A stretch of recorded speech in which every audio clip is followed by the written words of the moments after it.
The cantina was dark and full of smoke. Commander Zethkar sat in the corner, his forearms wrapped around a bottle of strong drink. His purple skin was covered in scars from many battles. Young beings from different worlds sat around him, waiting to hear his stories about the war. "You want to know about humans?" Zethkar said, his voice rough like broken glass. "Then listen to what I saw at Kepler Station." He took a long drink and began his tale. Kepler Station was huge. It floated in space like a metal city, storing food and weapons for the war. The Vrakth swarm had been attacking it for 7 days. The Vrakth were like giant bugs with sharp teeth and claws. They came in thousands, covering the station like a disease. Zethkar had been there as a young officer. He watched the stations. Shields get weaker each day. The defenders were running out of bullets and energy cells. Everyone knew they would die soon. "We had 3,000 soldiers from 12 different worlds," Zethkar said. "All of us knew how to fight. But we were trapped. The Vrakth had surrounded us completely." The station commander was a tall being with 6 eyes. He sent messages asking for help, but no ships could reach them. The Vrakth ships blocked every path. On the 7th day, the commander started talking about surrender. That was when the humans came. Only one small ship appeared on the screens. It was beat up and smoking. The humans inside called themselves the 47th Marine Squad. Their leader was Lieutenant Jake Morrison, a man with short brown hair and cold blue eyes. "Just 12 humans," Zethkar said, shaking his head. 12 humans against thousands of Vrakth H. "We thought they were crazy." Morrison's ship docked at the station. The humans came out wearing heavy armor and carrying big guns. But what surprised everyone was that they were smiling. They acted like they were going to a party, not a battle. Morrison walked up to the station commander. "We're here to help," he said. The commander looked at him with all 6 eyes. "You cannot help. We are finished. The Vrakth will break through." "In hours," Morrison just smiled bigger. "Good. That means they're all in one place." The humans went to work right away. They did not ask for permission. They just started doing things that made no sense to anyone else. Sergeant Lisa Barnes was the strangest one. She was a small woman with red hair, but she moved like a wild animal. She crawled into the station's air vents, even though they were full of poisonous gas from the Vrakth H attacks. Her skin started turning red and her eyes watered, but she kept going. "What is she doing?" Zethkar had asked Morrison. "Her job," Morrison said, while Barnes worked in the vents. The other humans were busy in the reactor room. The station's power core was damaged and ready to explode. Any smart person would stay away from it. But the humans ran toward it instead. Private Danny Chun was the team's engineer. He was young, maybe 20 years old, with black hair and quick hands. He opened up the reactor's control panel and started pulling out wires. "This is madness," the station commander said. "If you break that, we all die." "If we don't break it right, we all die anyway," Chun said. He kept working. The Vrakth attacked harder on the 8th day. They broke through the outer shields and started pouring into the station. The defenders fought back, but there were too many enemies. The bug-like creatures filled the hallways, clicking and screaming. Zethkar fought with his plasma rifle, but for every Vrakth he killed, 2 more took its place. He saw good soldiers get torn apart by the sharp claws. The station was falling. Then Morrison's voice came over the speakers. "All friendlies, get to the center sections, now." Nobody understood, but they obeyed. Soldiers from 12 different worlds ran toward the station's middle. The Vrakth followed them, thinking they were winning. That was when the humans showed what they really planned.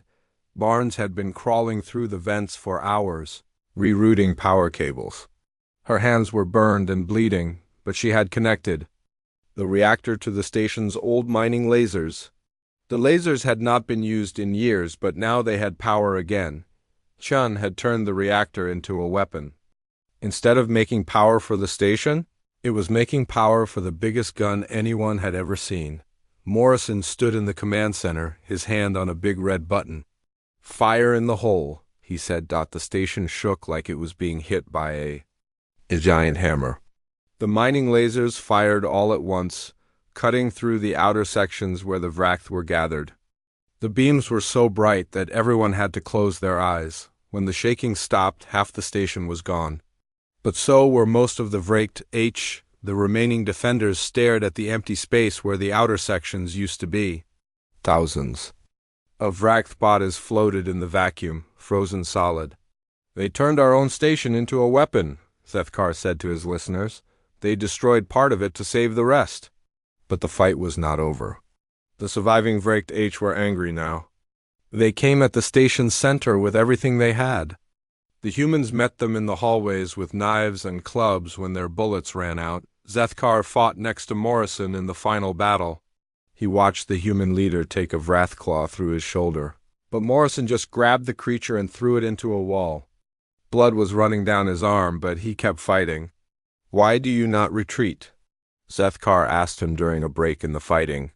Morrison looked at him with those cold blue eyes. "Because they're behind us too," he said. "No point in running."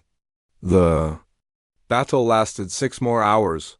When it was over, the station was saved. The Vrath were gone. But the cost was high. Many good soldiers were dead, including 3 of the humans. Morrison sat on a piece of broken metal, bandaging his wounds. His team was beat up and tired, but they were still smiling. "How did you know it would work?" Zethkar asked him. Morrison shrugged. "We didn't. But doing something crazy was better than doing nothing and dying." That was when Zethkar first understood something important about humans. They did not fight because they were sure they would win. They fought because giving up was not an option. The cantina was quiet now. Zethkar finished his drink and looked at the young faces around him. "The humans saved Kepler Station," he said. "But more than that, they saved us. They showed us that impossible just means nobody has tried hard enough." Yet, he stood up slowly, his old wounds aching. "That was the first time I saw humans fight. It was not the last." Zethkar poured another drink and looked at the young faces around him. The cantina was getting more crowded as word spread about the old veterans' stories. "You think the humans at Kepler Station were brave?" he said. "Then you need to hear about Dr. Amy Rodriguez." He leaned back in his chair, his mechanical arms clicking softly. The crowd grew quiet, waiting for the next tale. This happened on New Ceres, a research colony on the edge of human space. It was a peaceful place. Scientists studied alien plants and animals. They were not soldiers. They had no weapons, no shields, no way to fight back when the war came to. Zethkar had been part of the hegemony attack force that day. He was following orders, but he was not proud of what they did. The colony was full of civilians. Men, women, and children who had never hurt anyone. The hegemony wanted to test a new weapon, he said. Something that would make the air itself poisonous. They chose New Ceres because it was small and far away. Nobody would care if everyone there died. The weapon was called the Gray Death. It was a biological agent that changed the atmosphere. The air became thick and heavy, like breathing mud. It burned the lungs and made the skin blister. Most beings died within hours of breathing it. The hegemony ships dropped the weapon and left. They expected everyone on New Ceres to be dead by morning. But they did not know about Dr. Amy Rodriguez. Rodriguez was 28 years old, with long black hair and bright green eyes. She was a xenobiologist, someone who studied alien life forms. She had come to New Ceres to research the local plants, not to fight in a war. When the Gray Death hit the colony, Rodriguez was in her lab looking at plant samples under a microscope. She heard the alarms and ran outside to see what was happening. The sky was turning gray. People were falling down in the streets, coughing up blood. Children were crying for their parents. The colony's few medical staff were already getting sick. Rodriguez ran to the medical center. The head doctor, an old man named Dr. Peter Walsh, was lying on the floor. He was still breathing, but barely. "The air," he whispered to Rodriguez. "It's poison. We need to seal the building." Rodriguez helped him to a bed and ran to close all the doors and windows. But she knew it was too late. The poison was already inside. Everyone was going to die unless someone did something. "I was not a medical doctor," Rodriguez would say later. I studied plants, not people. But I was the only one left who could think clearly. She looked at the sick people around her. There were humans, but also aliens who worked at the colony. Tall gray beings called Xanthari. Small blue creatures called Pixions. A family of rock-like stonemen who had been visiting the colony when the attack happened, Rodriguez, had never treated alien patients before. She had only read about their biology in books. But she started working anyway. The Xanthari were the sickest. Their breathing was shallow and their gray skin was turning black. Rodriguez remembered that they breathed through special filters in their necks. She found some medical tubes and connected them to the colony's emergency oxygen supply. The Pixians were small, only 3 feet tall. The poison was killing them faster because they were so little. Rodriguez gave them doses of human medicine, but she had to guess how much to use. Too little would not help. Too much would kill them. The stonemen were the hardest to treat. They did not breathe air like other beings. They absorbed gases through their skin. Rodriguez had to cover them with wet sheets and keep changing the water to draw out the poison. Hour after hour, Rodriguez worked. She moved from bed to bed, checking on her patients. When the human medicine ran out, she ran to her lab and started making new treatments from the alien plants she had been studying. She was doing the impossible, Zethkar said. Making medicine for beings she had never treated, using plants that had never been tested on anyone.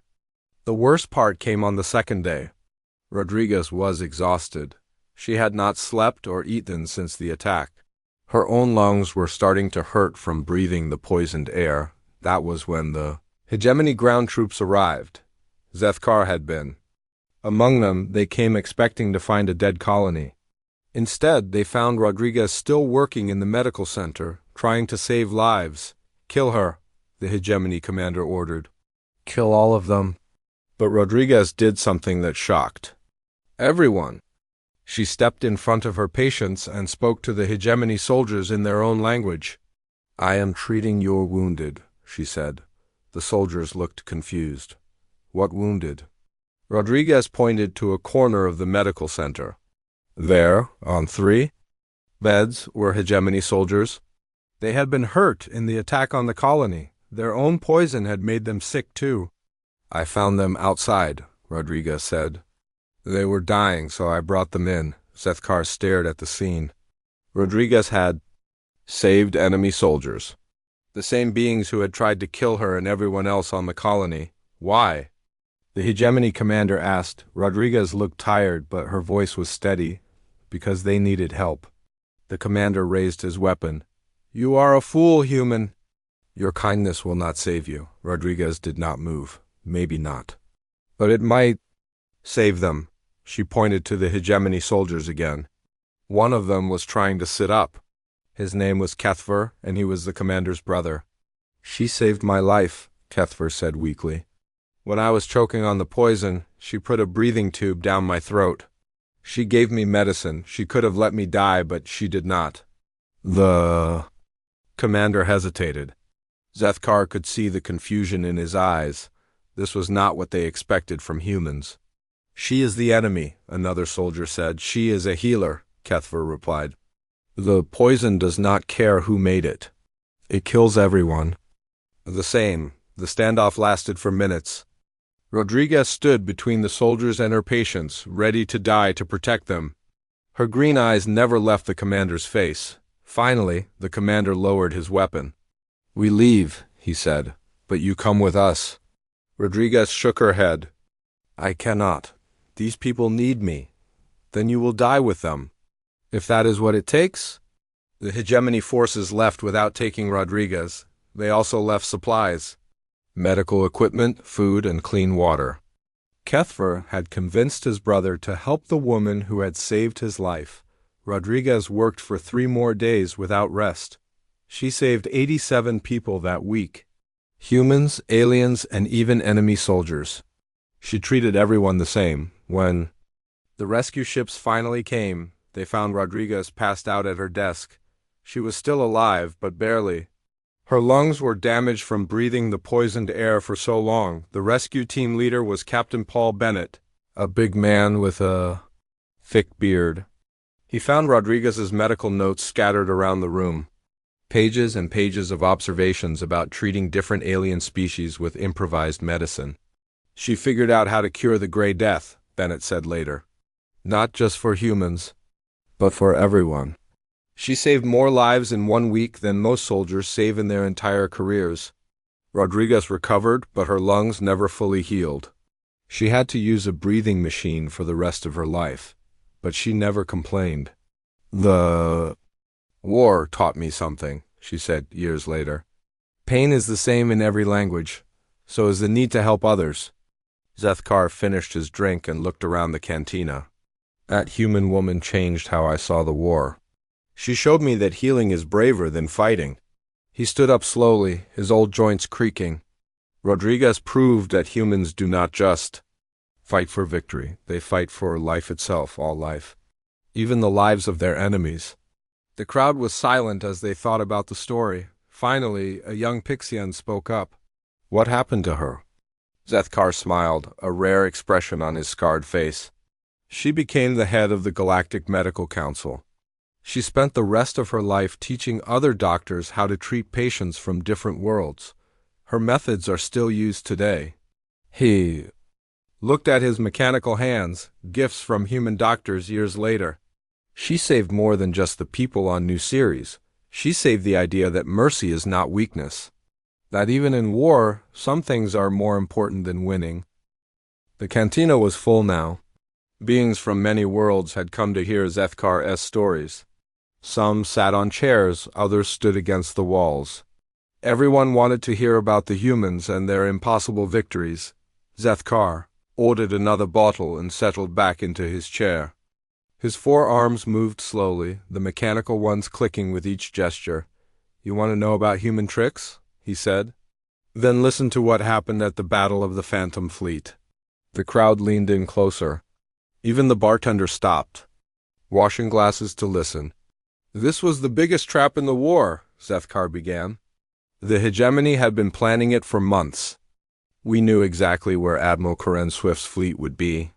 We had 3 times as many ships. It should have been easy. Admiral Swift was famous throughout human space. She was a tall woman with silver hair and sharp blue eyes. She had won 12 battles against impossible odds. The hegemony wanted her dead more than anyone else. Swift's fleet was coming through the Nexus system, Zethkar said. 24 human ships against our 72. We hid behind the gas giant and waited. The ambush worked perfectly. The hegemony fleet came out of hiding and hit the humans from 3 sides. The battle was brutal and fast. Human ships exploded, one after another. Their shields failed, their weapons stopped working, their hulls cracked open. Within 2 hours, most of Swift's fleet was destroyed. Only 6 ships were left, and they were badly damaged. Any smart commander would have retreated. But Admiral Swift was not just smart. She was human. Surrender now, and we will let you live. The hegemony commander broadcast to the remaining human ships. Swift's reply came back immediately. Counteroffer. You surrender to us. The hegemony commander laughed. You have 6 broken ships. We have 65? You cannot win? Watch me, Swift said. That was when the humans did something that changed everything. Instead of running away, they started building. Commander Tony Clark was Swift's chief engineer. He was a short man with thick glasses and dirty hands. He always looked like he had been working on machines. Which he had. Clark took his engineering teams to the wreckage of the destroyed ships. They worked for 18 hours straight, cutting up metal and pulling out parts. Nobody understood what they were doing. They are building something, Zethkar told the hegemony commander. We should attack now. Let them build, the commander said. Whatever they make, it will not save them. The commander was wrong. What? The humans built looked like ships. They had the right shape, the right size, the right markings. But they were not real ships. They were made from pieces of wreckage welded together. Inside they were empty, but they looked real on the sensors. Clark had done something impossible. He had made fake ships that registered as real ones. The metal hulls gave off heat signatures. The engines produced energy readings. The communication systems sent out radio signals. How did they do this? The hegemony science officer asked. Magic. Another officer said, It was not magic. It was human engineering. Clark had used parts from destroyed ships to make decoys. He programmed them to send out false signals that made them look like working warships, but the real trick was what he put. Inside them, the humans had taken holographic projectors from their entertainment systems. They used them to create fake crew members. Anyone looking through the windows of the decoy ships would see human officers walking around, working at control panels, getting ready for battle. 65 ships against 50, the hegemony commander sighed, counting the real and fake human vessels. Still good odds. Admiral Swift had other plans. While the hegemony watched the fake ships, the real human fleet moved. They used the system's asteroid belt as cover, flying through rocks that should have destroyed them. Lieutenant Commander Grace Miller led the attack. She was a fighter pilot with red hair and green eyes. She had been flying since she was 16 years old. Her squadron followed her into the asteroid field, using the rocks as shields and weapons. This is insane, Zethkar said, watching the human fighters weave between asteroids the size of buildings. They will crash. Humans do not crash, his sensor officer replied. They improvise. Miller's fighters came out of the asteroid field like angry wasps. They hit the hegemony fleet from behind, where the shields were weakest. But they were not using normal weapons, they were using the asteroids themselves. The human fighters had attached magnetic clamps to space rocks. They flew close to hegemony ships and released the asteroids at high speed. The rocks smashed into enemy vessels like giant hammers. Debris impact on Ship 7, came the report. Ship 12 is losing atmosphere. Ship 15 is breaking apart. The hegemony fleet was in chaos. Half their ships were fighting the fake human fleet. The other half were trying to deal with the real attack from behind. Nobody knew which targets were real and which were tricks. Admiral Swift's remaining ships joined the attack. They came through the asteroid field behind Miller's fighters, their guns blazing. The 6 damaged ships fought like they were brand new. Zethkar was on the bridge of a hegemony cruiser. He watched the battle with growing fear. The humans were winning, but it was impossible. They had fewer ships, less firepower, and most of their fleet was fake. How are they doing this? The captain asked.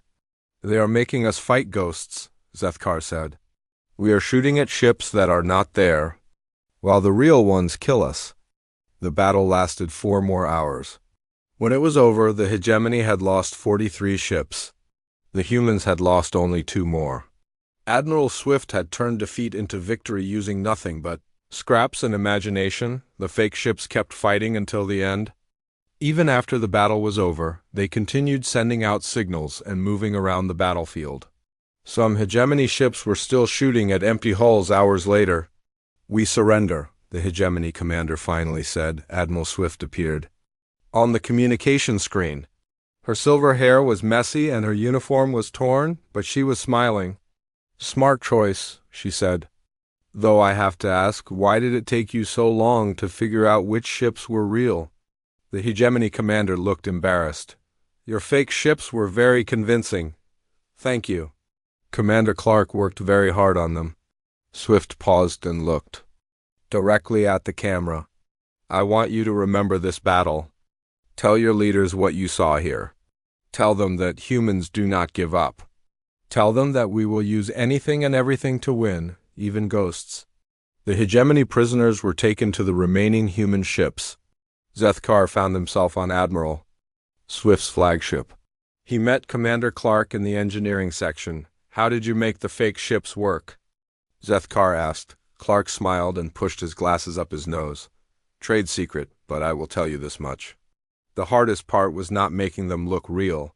It was making them look real enough to fool your sensors while being different enough that we could tell them apart. What do you mean? We had to fight next to our own decoys. If we could not tell which ships were fake, we might have shot at our own tricks. Zethkar stared at the human engineer. You mean you were fighting blind too? Not blind, just very, very careful. That was when Zethkar understood something important about human warfare. They did not just trick their enemies. They were willing to risk tricking themselves if it meant winning the battle. The Phantom Fleet became a legend, Zethkar told his audience in the cantina. But the real lesson was not about fake ships or clever tricks, it was about human thinking. He finished his drink and stood up. Humans do not just fight with weapons. They fight with ideas. They turn weakness into strength, defeat into victory, and reality into whatever they need it to be. A young being in the crowd spoke up. But how do you fight an enemy like that? Zethkar smiled grimly. You do not fight them, you join them. Because humans do not just win battles. They win minds. And once they have won your mind, you realize that fighting alongside them is better than fighting against them. He looked around the cantina at all the different beings sitting together, drinking together, living in peace together. That is the real Phantom Fleet, he said. Not the fake ships, but the real peace that came after the war. The humans made us all part of their crew. The night was getting late, but nobody in the cantina wanted to leave. HFY Stories were too good to miss. The old veteran looked tired, but he kept talking. These stories needed to be told. You think humans are good at fighting, he said. But wait until you hear what they do when they are not fighting. Wait until you hear about Zarian 7. He poured the last of his bottle into his glass. His mechanical hands shook slightly as he lifted it to his lips. Zarian 7 was hell, he began. A dead world with poisoned air and burning ground. The hegemony used it as a prison. We sent our worst enemies there to die slowly. The planet was a wasteland. Radiation storms swept across the surface every few days. The air was thick with toxic gases. The ground was covered in acid that would eat through metal. Nothing could live there for long. We sent prisoners there and forgot about them, Zethkar. Saib, we thought they would all be dead within weeks. It was supposed to be a slow execution. Zethkar had been sent to Zarian 7 after he was captured at the Battle of Titan's Gate. He was young then, full of anger and hate for the humans. He expected to die on that terrible world. The prison transport ship carried 300 beings from 20 different worlds. Humans, Zenthari, Pixians, Stonemen, and others. All of them were soldiers who had fought against the hegemony.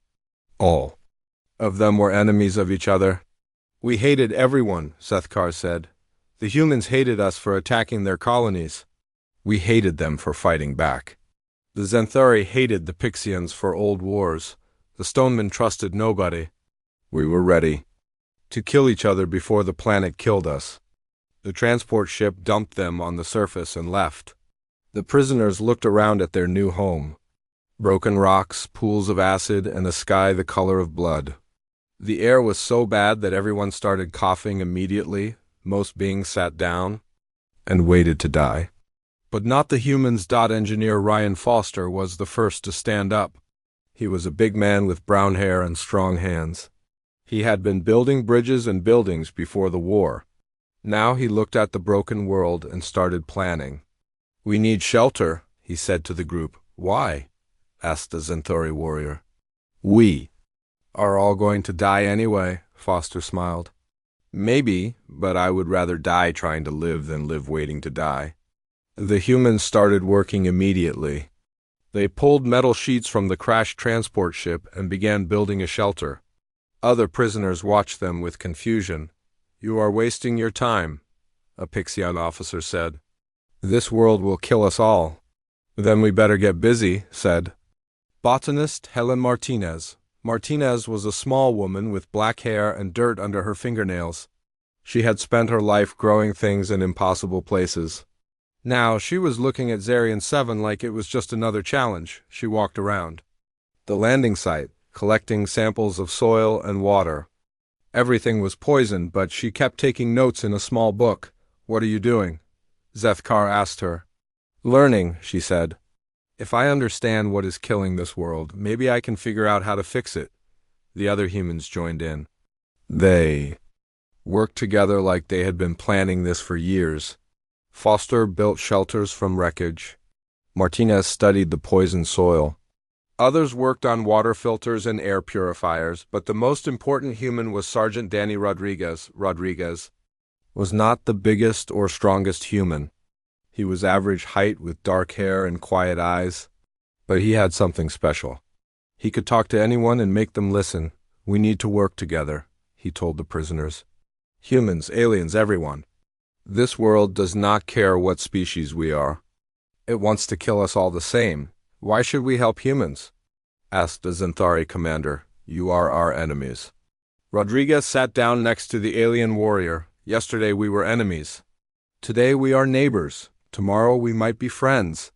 But right now we are all prisoners on a world that wants us dead." He pointed to the shelters the humans were building. "Those will hold 50 people. There are 300 of us. We can build more, but we need help. Your people are strong. We need that strength. And what do we get? You get to live." It took time, but Rodriguez slowly convinced the other prisoners to work together. The Xanthari used their strength to move heavy metal. The Pixians were small enough to crawl into tight spaces and fix broken equipment. The stonemen could work in the acid pools without getting hurt. Even Zethkar found himself helping. He used his forearms to hold building materials while the humans welded them together. "I hated them," Zethkar told his audience, "but I could not argue with their results. The shelters they built kept us alive during the first radiation storm. The storm lasted 3 days. Winds that could strip flesh from bone, rain that burned like fire, lightning that turned sand into glass. The prisoners huddled in their shelters and waited for it to pass. When the storm ended, they came outside to find their world had changed again. New craters covered the ground.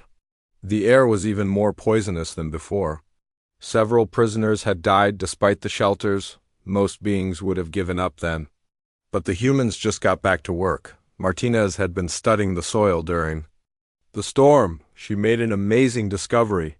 Some of the native plants were actually cleaning the poison from the ground. They were eating the radiation and toxic chemicals. "We can use these," she told the group. "If we plant them in the right places, they will slowly make the air and water cleaner." "How long will that take?" Zethkar asked. "Years," Martinez said. "Maybe decades." "We will be dead by then," Martinez smiled. "Maybe, but the people who come after us will have clean air to breathe." That was when Zethkar realized something important about humans. They did not just think about today or tomorrow. They thought about the future, even if they would not be alive to see it. The work continued. Foster's team built better shelters, stronger and safer. Martinez planted her cleaning plants around the settlement.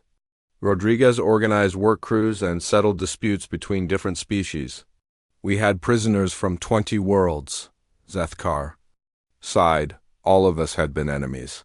But Rodriguez made us into a community." The human sergeant had a gift for solving problems between different beings. When the Xanthari and Pixians got into a fight over food, Rodriguez made them work together to grow more. When the stonemen refused to help build shelters, he found other jobs that used their special abilities. "He treated everyone the same," Zethkar said. "Human or alien, warrior or civilian, friend or former enemy. Rodriguez saw us all as people who needed help." Months passed. The settlement grew larger and stronger. The prisoners learned to work together. They built workshops and farms. They found ways to make clean water and breathable air. Slowly, the broken world became less broken, but the real change was in the prisoners themselves. Zethkar found himself eating meals with humans he had tried to kill in battle. Xanthari warriors were teaching Pixian children how to be strong. Stonemen were sharing their ancient songs with everyone who wanted to listen. "We stopped being prisoners," Zethkar said. "We became neighbors, then friends, then family." 2 years later, a rescue ship finally arrived at Zarian 7. The crew expected to find a mass grave. Instead, they found a thriving colony. The broken world was still dangerous, but it was healing. Martinez's plants had cleaned large areas of soil. Foster's buildings provided safe shelter for hundreds of people. Rodriguez's community had become something beautiful. The rescue ship captain was a human named Paul Carter, Zethkar said. He walked around our settlement with his mouth open. He could not believe what he was seeing. How did you survive? Carter asked Rodriguez. Rodriguez looked around at the mixed community of humans and aliens working together. Children of different species were playing games in the streets. Former enemies were sharing food and stories. We helped each other, Rodriguez said simply. Carter shook his head. But you were all enemies. The report said you would kill each other within days.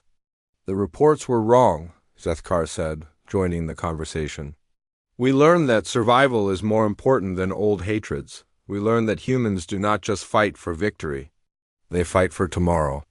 The rescue ship offered to take everyone away from Zarian 7. Some prisoners accepted and returned to their homeworlds, but many chose to stay.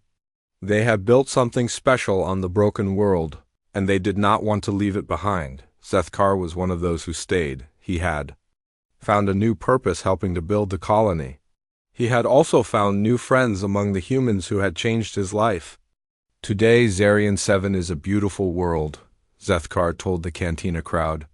The poisoned air is clean. The acid pools are fresh water lakes. The radiation storms are gone. It took 30 years, but Martinez's plants finished their work. He stood up slowly, his old joints protesting. The colony is still there. Thousands of beings from dozens of worlds call it home. They live in peace because a few humans showed them that working together is better than dying alone. A young human in the crowd spoke up. What happened to Rodriguez? Zethkar smiled. He became the colony's first elected leader.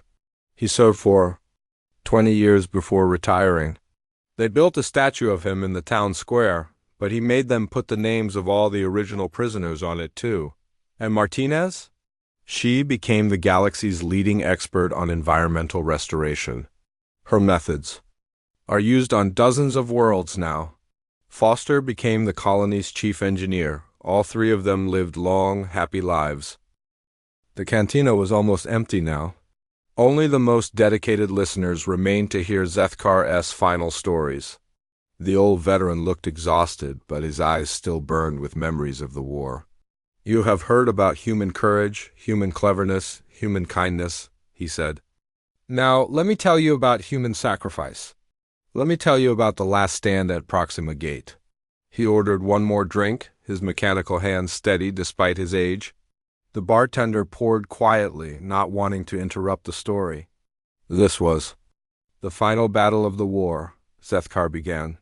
The hegemony had gathered every ship, every soldier, every weapon we had left. One last push to break human resistance and reach Earth itself. By this time in the war, Zethkar had changed sides. He wore a human uniform and served on the destroyer USS Defiance. The ship was old and beaten up, but it was his home now. I had learned to respect humans, he said. But I still did not understand them completely, not until Proxima Gate. Proxima Gate was the last jump point before the solar system. If the hegemony fleet got through, they would have a clear path to Earth. The human homeworld would be defenseless. The hegemony assembled the largest fleet in galactic history, over 800 ships of all sizes.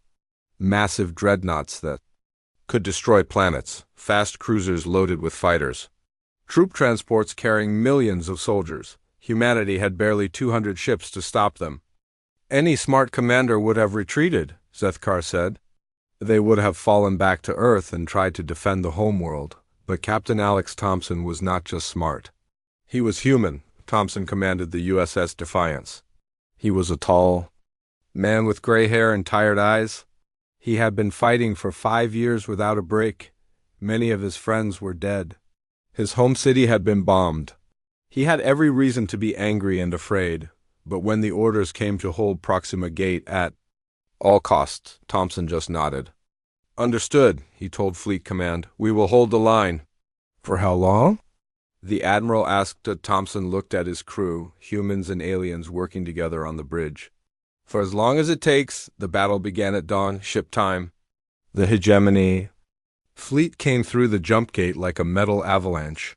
Ship after ship appeared until the space around Proxima Gate was black with enemy vessels. Attack formation, Thompson ordered.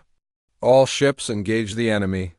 The human fleet charged into battle against impossible odds, 4 hegemony ships for every human one. But the humans fought like they always did. They fought like they had already won. Zethkar was at the weapons station on the Defiance. He watched the battle unfold on his screens with growing amazement.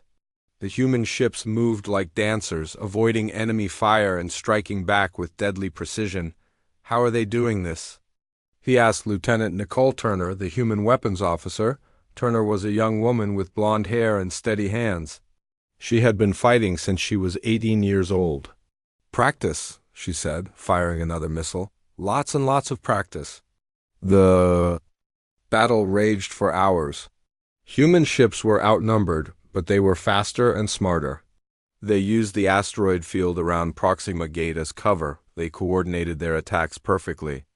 They turned the enemy's size against them, but slowly. The odds began to tell. Human ships started to fall. The cruiser Yorktown exploded in a ball of fire. The destroyer Lexington lost power and drifted helpless until enemy fighters finished it off. One by one, the human fleet grew smaller. "We are losing," Zethkar said. "We are holding," Thompson corrected. "As long as one ship remains, we are holding." The line. That was when the Defiance's main guns failed. An enemy missile had damaged the power systems. The ship could still move and use shields, but it could not fire its big weapons. "Switch to manual targeting," Thompson ordered. Turner looked at him with confusion. "Sir, the main guns are offline, not the main guns, the missile tubes." The ship's missile system was designed to be automatic. Computers aimed and fired the weapons while humans stayed safely away from the dangerous explosives. But Turner had an idea. "I can load and fire them by hand," she said. "But I will have to go into the missile bay. If there is an explosion—" "Do it," Thompson said. Turner ran to the missile storage area. It was a dangerous place during battle. Explosives everywhere, no protection from enemy fire. If the ship took a direct hit while she was there, she would die instantly. But Turner did not hesitate. She started loading missiles into the launch. Tubes one by one. Each missile weighed as much as a person. She had to lift them, aim them, and fire them manually. "Missile away," she reported over the radio. The missile hit an enemy cruiser and damaged its engines. Turner loaded another one. Missile away. Another hit. Another enemy ship damaged. Turner kept working, even as explosions shook the ship around her. Her hands were bleeding from handling the heavy missiles. Her arms ached from the constant lifting, but she did not stop. "Turner is insane," Zethkar said, watching her work on the security cameras. "Turner is human," Thompson replied. For 6 hours, Turner loaded and fired missiles by hand. The Defiance kept fighting because one young woman refused to give up. Her determination inspired the rest of the crew to fight harder. But the real turning point came from an unexpected source. Private First Class Kevin Walsh was the youngest person on the ship. He was 19 years old, with red hair and freckles. He looked like he should be in school, not in a war. But when the Defiance's fighter bay was damaged, Walsh volunteered for a desperate mission. "I can take out their command ship," he said. Thompson looked at the young soldier. "How? Ram it with a fighter. If I hit the bridge, their whole fleet will lose coordination." "That is suicide," Zethkar said. Walsh shrugged. "Maybe, but if I do not try, we all die anyway." Thompson studied the tactical display. The hegemony command ship was heavily protected. No normal attack could get through its shields. But a fighter, moving at full speed, might be able to penetrate the defenses. "I cannot order you to do this," Thompson said. "You are not ordering me, sir. I am volunteering." Walsh climbed into the damaged fighter. Half its systems were broken, but the engines still worked. He launched from the Defiance and flew straight at the enemy command ship. The hegemony fleet tried to stop him. Hundreds of weapons fired at the tiny fighter. But Walsh was fast and lucky. He dodged between the laser beams like he was playing a game. "Walsh, get out of there," Turner called over the radio. "You are going to get yourself killed." "Probably," Walsh said. "But I'm going to take some of them with me." The fighter hit the command ship's bridge at nearly the speed of light. The explosion was so bright that everyone had to look away. When the light faded, the hegemony command ship was drifting dead in space. Without their flagship to coordinate them, the enemy fleet fell into chaos. Ships crashed into each other, orders were confused, the perfect formation broke apart. All ships advance, Thompson ordered. Push them back through the gate. The remaining human fleet charged forward. They were still outnumbered, but now they had hope. They fought with new energy, driving the confused enemy back. The battle lasted 18 hours total. When it was over, the hegemony fleet was retreating. Proxima Gate was still in human hands. Earth was safe, but the cost was terrible. Of the 200 human ships that started the battle, only 37 remained. Thousands of brave people had died to hold the line. Walsh had ejected from his fighter at the last second. A rescue ship found him floating in space, unconscious but alive. When he woke up in the medical bay, the first thing he asked was whether the mission had worked. "You saved us all," Thompson told him. Walsh smiled weakly. "Good. Can I go home?" "Now?" Turner had collapsed at her post after firing her last missile. Her hands were permanently damaged from handling the explosives, but she lived. She received the highest medal for bravery that humans could give. "That battle taught me the final lesson about humans," Zethkar told his small audience. "They do not fight hardest when they are winning. They fight hardest when they are protecting something they love." He finished his drink and stood up slowly. The war ended 2 weeks later. The hegemony surrendered rather than face more battles like Proxima Gate, but the real victory was not military. It was moral. "What do you mean?" asked a young listener. Zethkar smiled. "Walsh could have died in that fighter. Turner could have been killed loading those missiles. Thompson could have retreated and saved his ship. But they chose to sacrifice for others instead. That is what makes humans special. Not their weapons or their tactics, but their willingness to give everything for what they believe in." He walked toward the door, then turned back one more time.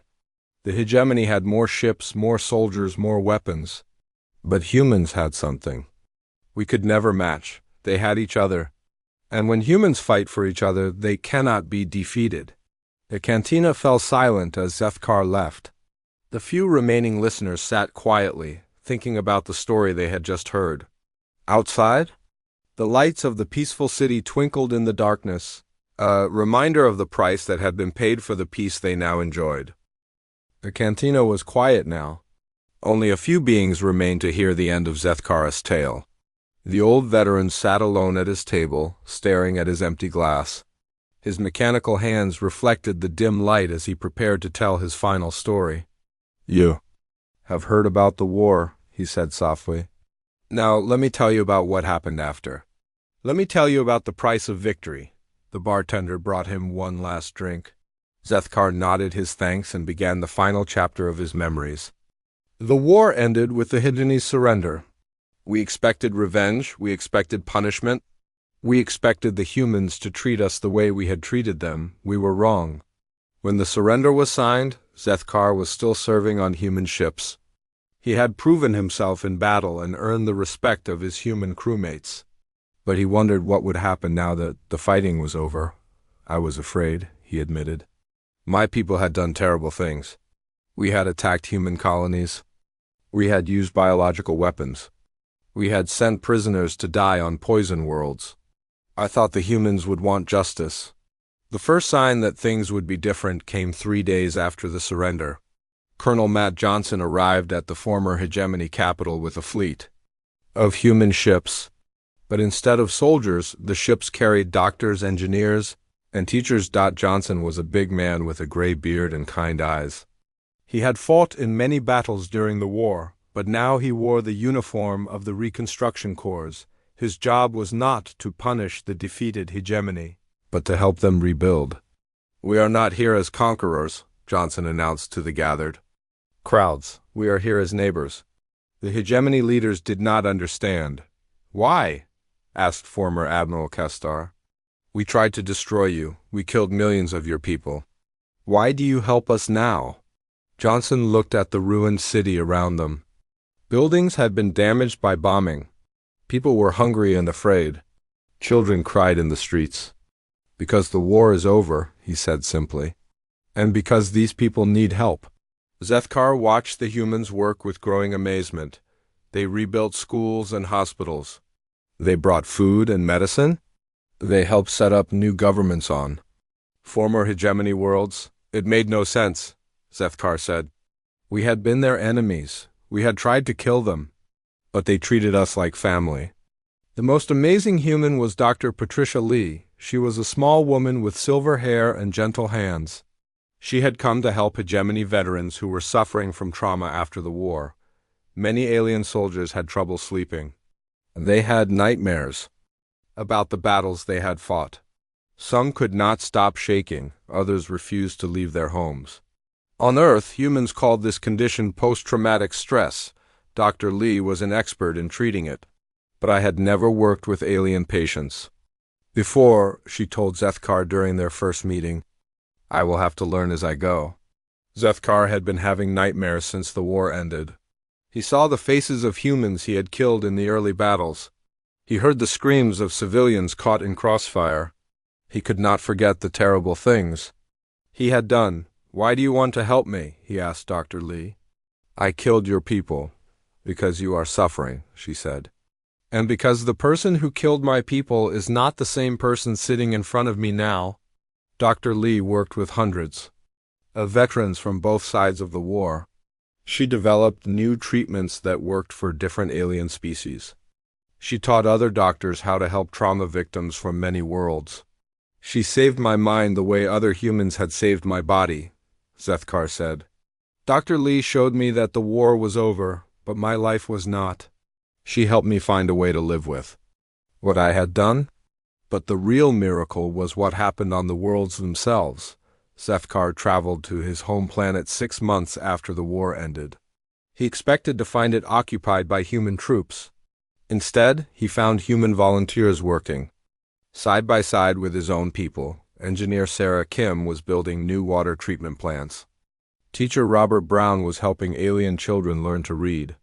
Dr. Linda Clark was training local medics in human medical techniques. These humans had lost friends and family in the war, Zethkar said. But they came to help their former enemies anyway. The most powerful moment came when Zethkar visited a memorial being built for war victims. He expected it to honor only human dead. But the memorial included the names of everyone who had died in the war. Human and alien, soldier and civilian, friend and enemy.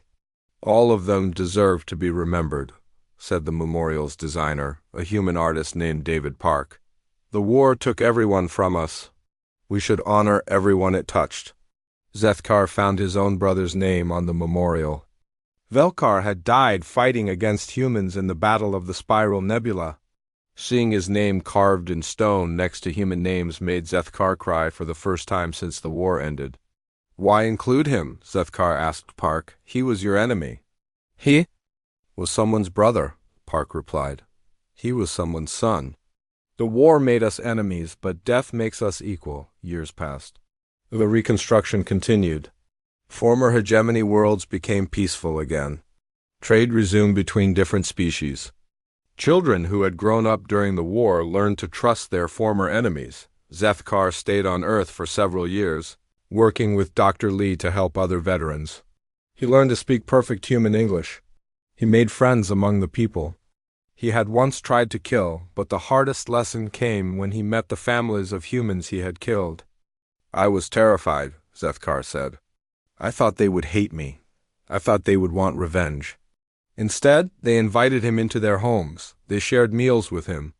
They told him stories about the people he had killed, helping him understand that they had been more than just soldiers. They had been fathers and mothers, sons and daughters, people with dreams and hopes. This was the hardest part of the healing, Zethkar said. Learning to see my former enemies as real people, learning to live with the guilt of what I had done. But the humans helped him with that too. They showed him that guilt could be transformed into purpose. That regret could become a commitment to do better. Zethkar eventually returned to space, but not as a soldier. He became a mediator, helping to prevent conflicts between different species. He used his knowledge of war to build peace instead. The humans gave me a second chance, he said. They gave all of us a second chance. The old veteran stood up slowly, his story finally finished. He looked around the cantina at the mixed crowd of beings from different worlds all living together. In harmony, this is the real victory, he said. Not the battles we won or lost, but the peace we built together afterward. A young human in the crowd spoke up, but why did they do it? Why help their enemies? Zethkar smiled, his scarred face creasing with lines earned through years of pain and healing. Because that is what humans do, he said.